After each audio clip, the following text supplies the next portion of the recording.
I'm stoked to get into step-up jumps and teach you how to ride them. The reason for that being is step-ups are one of my favorite types of jumps out there. You can go really fast, you can get a lot of airtime, yet they're low consequence and very predictable. If you take a look at this jump right here as an example, what would make this low consequence? Well, your landing is about a meter higher than your takeoff, so you're going uphill the whole time in the air, which is why it's called a step up. You can see your landing, it's not blind like a step down, everything's really predictable and visual. It's really easy to gauge your speed and judge how fast to go compared to blind gaps and takeoffs of that nature. So that's really great. And there's really not a lot more you need to do other than the usual jumping skills that I've already covered in this program. However, I'm going to show you a few tips you can learn, and we'll go over a few little things here and there that will really help you commit to step-up jumps and ride them properly and safely. Let's jump right into it. The first thing you need to know when you ride step-ups is you need a lot of speed, a lot more than a regular straight jump or a step down. When you approach the jump, 100% commit to the speed you're coming in at and go a little faster than you think you should. Any slight bit of hesitation is going to go really wrong for you. If not a crash, you will at least get a little sketchy in the air and it won't feel good. The more aggressive and the more you attack the takeoff and come into it aggressively and confidently, the better it will go. Even if you're going too fast and land a little bit deep on the jump, going in fast to it, staying really aggressive will always give you the best results.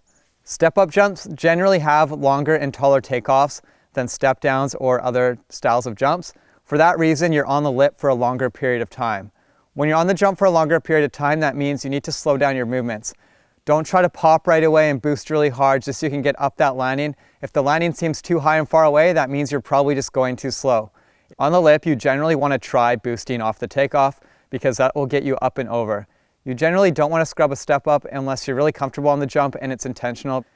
As you're coming into the takeoff, get nice and low, start crouching, get in that squatted, preloaded position, and then rather than like a quick popping movement like you would on a steeper, shorter dirt jump, take your time, stay nice and slow on the lip, and slowly shift your weight back towards the back wheel as you lift into the air. Keep shifting your weight back slowly. Really take your time bringing the weight back. If you do the motion too quick, especially on a really steep, tall jump, you could end up in a situation where you get kicked up and over, and then you could nosedive. To avoid nosediving, make sure you do this movement slow. You can always nose into the landing later. Once you get up, you'll notice you're at the peak of your air, and it's time to start nosing in. And you'll realize the landing's actually a lot closer than you think, because when you're going uphill, the landing comes up quick. This can be really exciting if you're trying certain tricks and new things because it's lower consequence. If it's the right type of jump and it's a nice, slow, soft takeoff, then you can get away with crashing pretty hard and coming out uninjured. That's what's great about it. You'll have confidence right away as you see that landing coming in. And when that landing's there, just be ready for it right away. This step up here that I'm showing you as an example is a little different than that because it's a little bit of a higher consequence jump. I have a really steep landing on it. It is a step up, but not a really big step up in terms of having a landing way higher than a takeoff. So I'm still landing at a good pace, but it is a lot lower risk than it would have been if the landing was level with the takeoff or below it.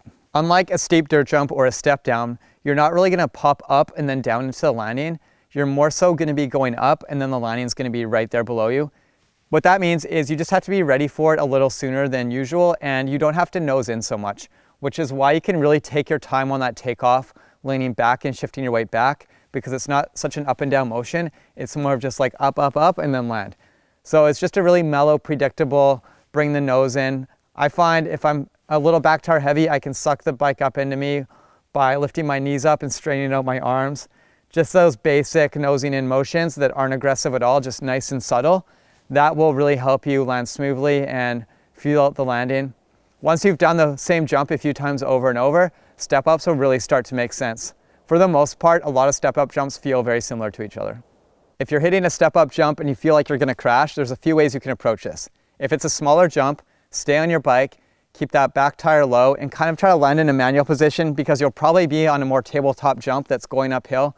Similar to what's behind me, you'll land like this, touch down, and you might fall back, but luckily for you, the whole motion leading into that is going uphill. You won't even have hit your peak yet, and you wouldn't have been falling at all yet, which means you're not gonna have a ton of velocity and it'll be a slower movement, it'll be a more mellow crash.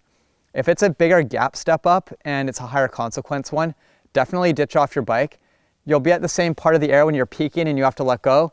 you almost be in that like floating motion where you're reaching that hang time, and you won't be going that fast either. The only problem is you might fall into a deeper gap. It might be a little scarier and higher consequence, higher risk.